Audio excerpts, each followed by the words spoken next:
let's talk about a recent article in the Express News having to do with Chick-fil-A.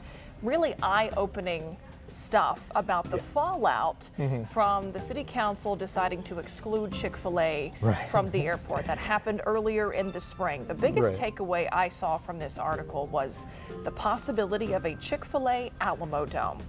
Yeah, this was one of the weirder findings. So what we did was we had two reporters who made pretty much the same open records request of the city for all documents related to, the whole Chick-fil-A debate back in March. These are the same documents, by the way, that the State Attorney General Ken Paxton has. Like, he's investigating this whole situation.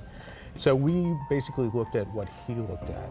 And yeah, I mean, what we found was this really fascinating PowerPoint with a mock-up of like a Chick-fil-A Alamodome.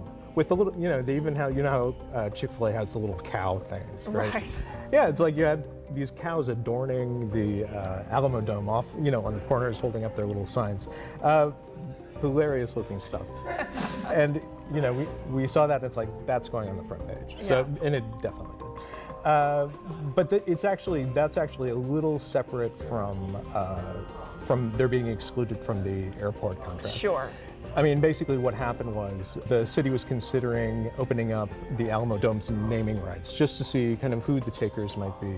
A group of Chick-fil-A franchisees from San Antonio got together and said, hey, we could do the Chick-fil-A Alamodome. So, it kind of fed into that. But, what we learned about the council decision itself was, I think it was as a spur of the moment and not really well thought out as we imagined. I mean, you saw a lot of panic in the email between council members, a lot of the emails that you all received copies of, the text messages going back and forth. And there was a text from the mayor saying this is a non-issue.